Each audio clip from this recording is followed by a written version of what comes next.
They kicked me out the same night I won $37 million. No warning. No heated argument.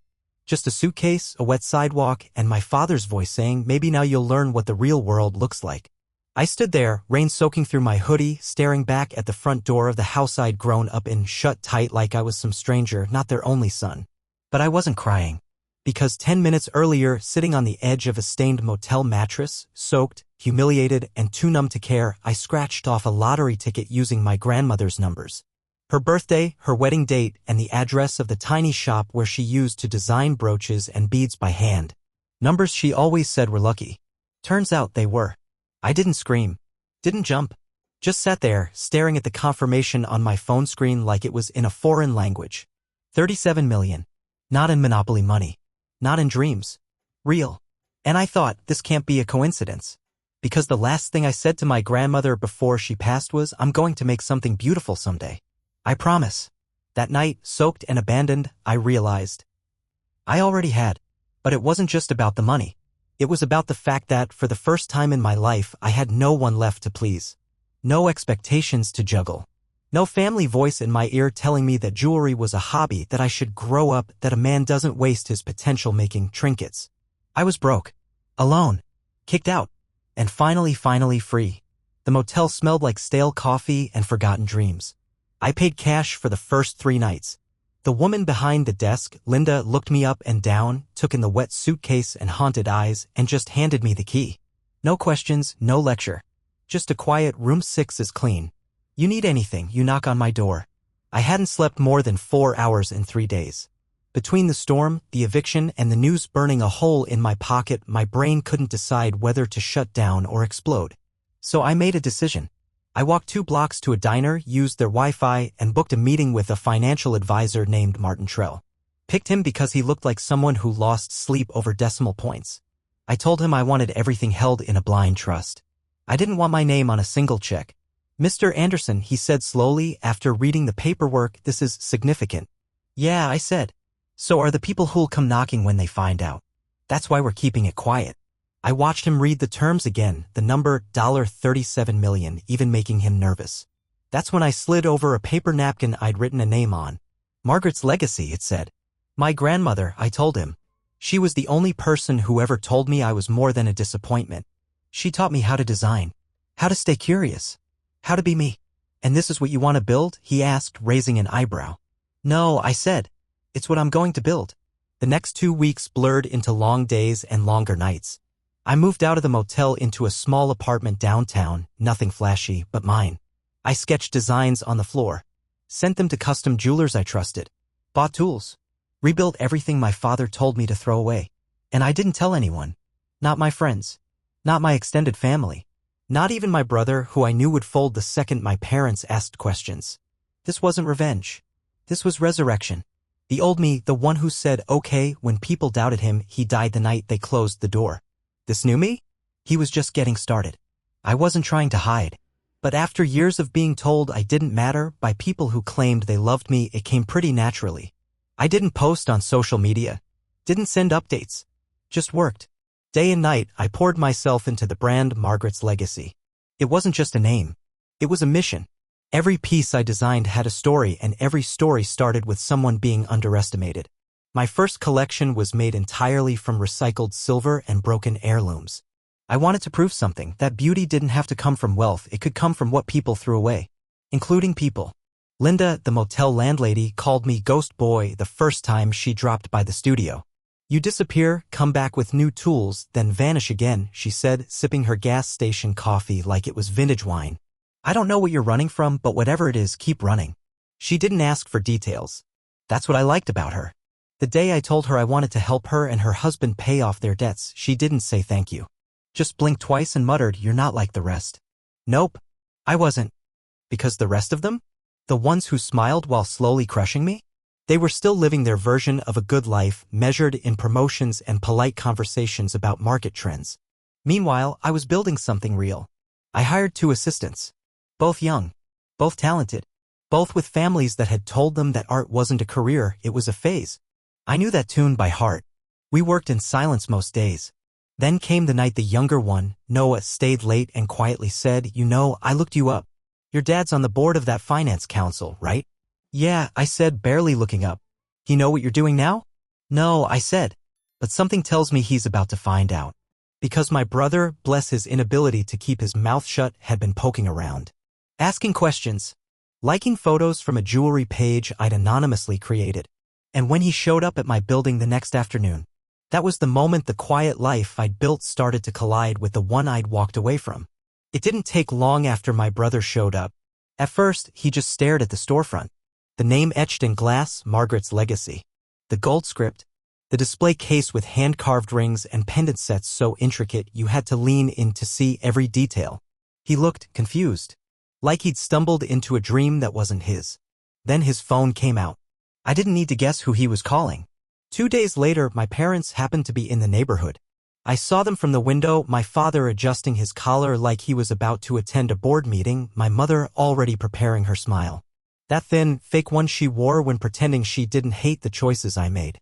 They didn't knock. They stood across the street and waited. Like the building itself owed them something. Like I should run out and greet them, throw my arms around them and say, "You were right all along." But I didn't move. Eventually, they left. That night, I got a voicemail from my mother. Her voice soft, sweet, weaponized. "We're so proud of you, sweetheart. We didn't know you were doing so well. Your father was just saying how talented you are. Maybe we could come by sometime, talk." I played it twice. Not because I missed her voice, but because I wanted to remember the exact moment the game changed. Because for years, I was invisible. Yeah? I was profitable. Funny how quickly respect shows up when money walks in first. I didn't call her back. Instead, I wrote a letter. 12 sentences. No emotion. Just facts. They could be part of my life again if 3 conditions were met. Admit they were wrong about how they treated me. Respect my choices even if they didn't understand them. Never ever ask for money. I mailed it with no return address. And for the first time in my adult life, I felt like I was finally speaking their language, silence, but with consequences. 3 days passed before the response came. Not a phone call. Not a visit. Just a typed letter on expensive linen paper, my father's signature move. The kind of stationery people use when they want to pretend sincerity can be printed in 12-point serif. The letter was clinical. He acknowledged the tone and content of my request. Said he and my mother respected my right to express myself but couldn't reconcile with a version of events they didn't remember the same way. Translation? We don't think we did anything wrong, but we still want in on whatever you've built. I didn't reply. I didn't need to. Because by then, the press had already started sniffing around. A small gallery in the arts district had picked up my first collection, unaware the designer was the black sheep of one of the city's most distinguished financial families. The gallery owner, Lena, told me point blank, "I don't care about last names. I care about the story your pieces tell." And people were listening. Not just buyers. Artists. Students. Dreamers. The kind who were still getting talked down to at dinner tables. Still being told that if it doesn't come with a salary and a dental plan, it isn't real. So I built something for them too. A foundation. Quietly funded but fiercely run. Margaret's Fund, grants for young designers and creators who didn't have anyone backing them at home.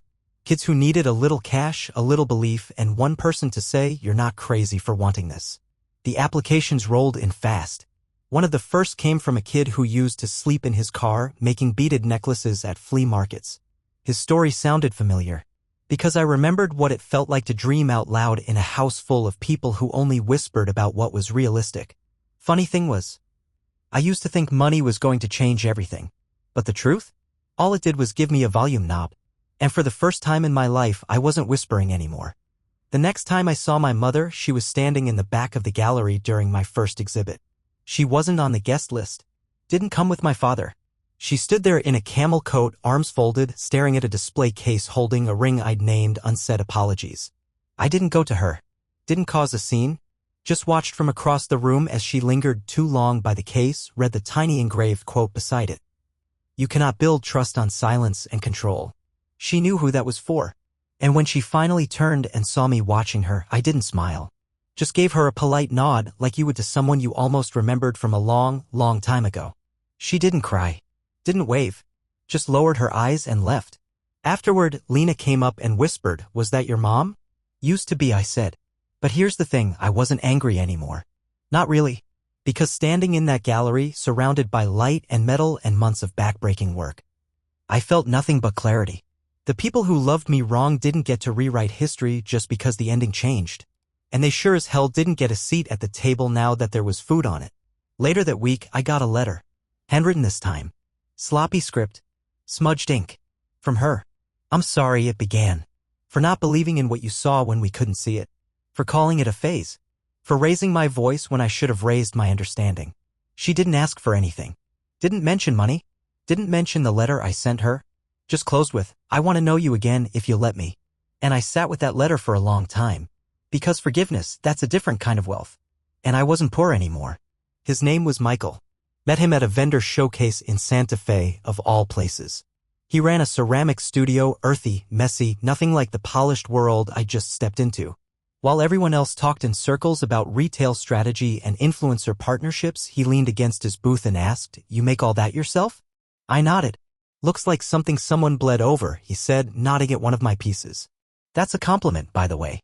I laughed, first real laugh in a while. Turns out, Michael didn't care where I went to school. Didn't care how much my brand was worth. Didn't ask for a pitch deck or an elevator speech. He cared about lines, about light, about whether you were actually present when you spoke. And after one too many fake congratulations and backhanded compliments from people who only noticed me after the gallery show that hit different, he didn't Google me. Didn't find out about the money, the trust fund, the foundation. Not for months. And when he finally did, he just blinked and said, "Okay. Still want to know if you're free next Saturday." No strings. No hidden questions. He liked my hands calloused, chipped from work. Said they looked like they'd earned something. I wasn't used to that. Most people either praised me too much or tiptoed like I'd break if they said the wrong thing. But Michael? He called me out when I was zoning out. Told me when a design wasn't my best. Stayed quiet when I needed to spiral for a few hours just to work through a new concept. And that silence? It was the good kind this time. The kind you build something inside of. Not the kind you survive. 1 year to the day after they kicked me out, I opened the doors to my first solo exhibition. Same date. Same cold rain. But this time, no suitcase. No motel key in my pocket. Just the soft creak of hardwood floors and the buzz of a gallery filled with people who saw me now not because I'd become someone new, but because I'd finally stopped shrinking. The exhibit was called Fragments and Fire. Every piece in it told a story of pressure, of transformation, of becoming. One ring was forged from melted down silver spoons I bought at a garage sale for $2. Another pendant was shaped like the crack that ran through my old bedroom window for 15 years. The window no one ever bothered to fix. Michael stood by the door that night, quiet support, hands in his pockets, watching me work the room without ever trying to pull focus. That's the kind of love I never saw growing up. The kind that doesn't have to be loud to be steady. Lena gave a short speech. Talked about creative integrity. About legacy. About the risk of building something when nobody claps until the work is already done. But what got me was when she paused and said, "Cal Anderson didn't just create beauty, he refused to be erased." I glanced toward the back of the room and saw Linda, the motel landlady, tearing up. She was holding hands with her husband, both dressed a little too formally for the occasion. She winked at me. And in that moment I felt it. That slow, quiet shift. From discarded to defined. Not because I proved anything to the people who threw me away. But because I'd finally stopped needing to. It's funny what people assume money will do to you. They think it makes you loud, flashy, arrogant. But for me, it just made things quieter. I didn't have to explain myself anymore. Didn't have to justify why I skipped law school or why I preferred shaping metal over managing portfolios. And once I stopped trying to fit into their version of success, things started fitting into mine. My mornings became mine again. No more real jobs with beige cubicles and empty titles. Just sunrise over the studio windows and the satisfying grind of sandpaper against stone. The foundation grew faster than I expected. Dozens of applications turned into hundreds. Young artists from all over, kids who couldn't get into fancy schools, who worked night shifts, who'd been told no so many times it started sounding like their name. I read every letter. Every one. Some made me laugh. Some broke something open inside me. All of them reminded me why I started. And still, my parents kept their distance. Oh, they sent the occasional email. Polite updates. A vague hope you're well buried under months of silence. But I didn't chase them. Because here's the truth, when someone only values you after the applause, they were never clapping for you, they were clapping for themselves. So I kept building. The brand gained traction. Galleries called. Stylists started name-dropping Margaret's legacy at shows I used to watch on YouTube from my twin mattress. But the most surreal moment was when a woman messaged me from Oregon asking if I could remake her grandmother's wedding ring. She said, "I've never seen anything that holds memory like your work does."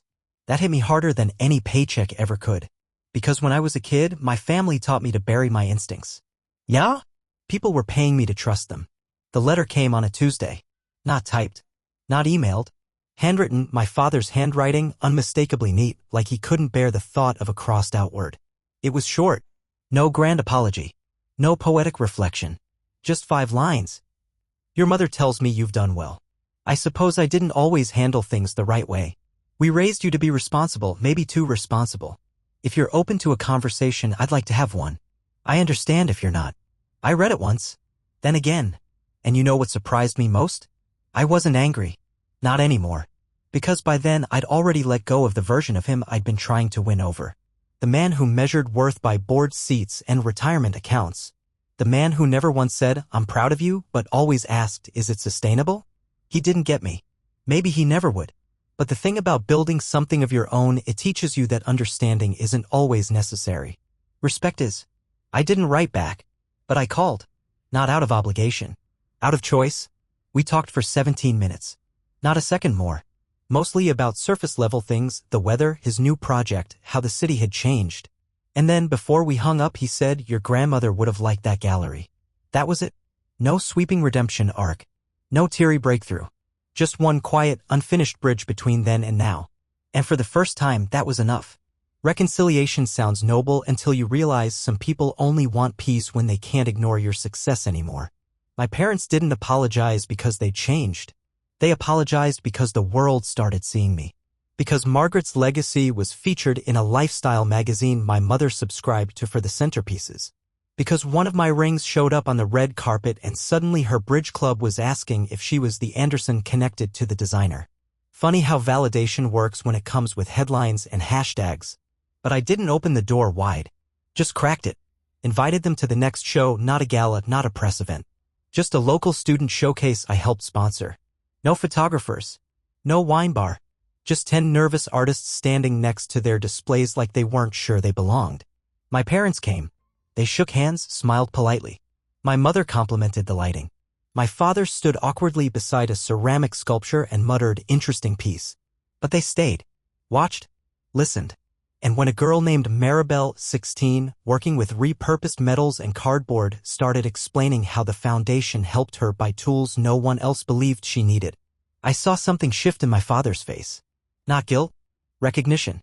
Afterward, he pulled me aside. Cleared his throat like he'd rehearsed it. "You built something," he said. "Didn't think you would.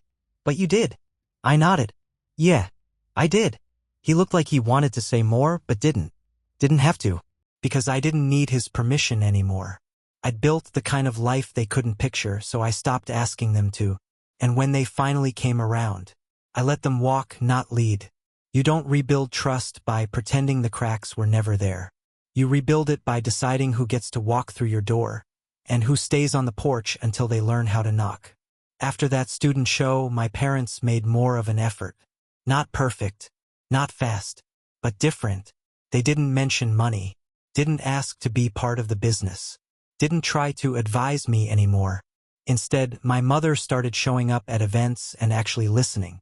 She bought a pair of earrings from one of the scholarship recipients and wore them like they were worth more than her entire wardrobe.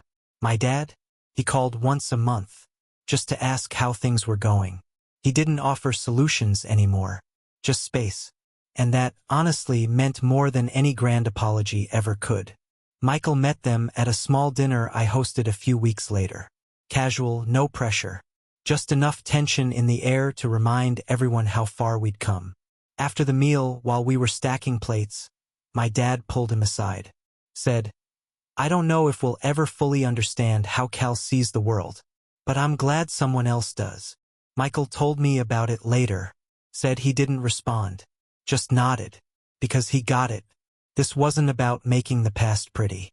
It was about owning the present. And me? I wasn't bitter anymore. I was just settled. Like I'd finally stopped holding my breath in rooms that were never mine to begin with. Because the truth? Forgiveness isn't softness. It's sovereignty. And I didn't forgive them to make them feel better. I forgave them to remind myself I was never the problem. The gallery show that changed everything wasn't mine. It belonged to my team, 4 designers I'd mentored, each with their own table, their own crowd, their own moment. I stayed in the back, sipping burnt coffee from a paper cup and watching them light up as buyers, critics, and strangers leaned in to admire what they'd built. One of them, Talia, the shy one who used to apologize every time she showed me a design, stood in front of her case like she owned the room. She caught my eye, smiled, then mouthed, "We did it." And for the first time in a long time, I didn't feel like the kid trying to prove anything. I felt like someone who'd made space. Space for people like me. People who had been told to shrink. People who had dreams too big to fit inside someone else's idea of reality. After the show, I walked home through the city, past the buildings I used to avoid because I didn't want to see anyone who'd recognize me. Now, I nodded to a security guard who held the door open like I belonged there. Because I did. Not because I'd made money. Not because my brand had finally made it. But because I'd built a life where people showed up because they believed, not because they were obligated. I thought of my grandmother, of her hands, rough from wire and polishing cloth, always shaping beauty from things the world tossed aside. And I knew if she were there, she wouldn't have said much. Just given me that knowing look. The one that said you remembered who you were, even when they tried to make you forget. There's this idea people love to cling to, that success fixes everything. It doesn't. It just removes the excuses. I still wake up some mornings wondering if I'm doing enough. Still flinch when someone uses that patronizing tone. The one my dad used when he said, "Art isn't a plan, Cal." Still hear echoes of every should've I swallowed for 2 decades. But now I don't answer to those voices. I answer to the kid version of me, the one who used to sit on the floor of my grandmother's studio, threading beads with hands too small to hold the pliers right. The one who whispered, "What if?" The one they tried to fix into someone safer, quieter, more acceptable. I owe him everything. So no, the lottery didn't save me. Freed me from pretending, from minimizing, from nodding along to stay invited. It gave me room to bet on myself, without needing permission from people who never placed a chip on me to begin with. It let me build a business that meant something, a foundation that carried weight, a life I could actually recognize as mine. And when people ask me now, how I got here, what changed, what my secret is, I just smile. Because the secret? I stopped waiting for them to open the door, and built my own. It rained again on the anniversary, same as the night they kicked me out. Same gray sky, same soft drizzle, same heaviness in the air. Only this time I wasn't standing on the curb with a suitcase. I was standing in front of a gallery window, my name etched in the glass in bold silver foil. Cal Anderson, 1 year, 1 legacy. Inside, the lights were warm, the room was full, and the walls were lined with pieces that weren't just jewelry, they were chapters. Every ring, every chain, every hand-shaped pendant was part of the map I'd followed to get here. I didn't give a speech. Didn't need to. People walked through the exhibit with hushed reverence, stopping in front of the new collection, Inheritance, crafted from melted heirlooms donated by other artists I'd mentored. Old things given new shape. There was one-piece center display called The House That Closed the Door. A locket, plain on the outside. Inside, a mirror. People didn't ask what it meant. They knew. Michael squeezed my hand. My mother stood near the back, talking to Linda from the motel like they'd known each other forever. And my father? He didn't say much, but he stayed the whole night. That was enough. When the event ended, I lingered by the entrance, locking up behind the last guest. The street was slick and empty. Quiet. I stepped out into the rain. No umbrella. No fear of being seen. Just me, no longer trying to get back in. Because I'd already arrived.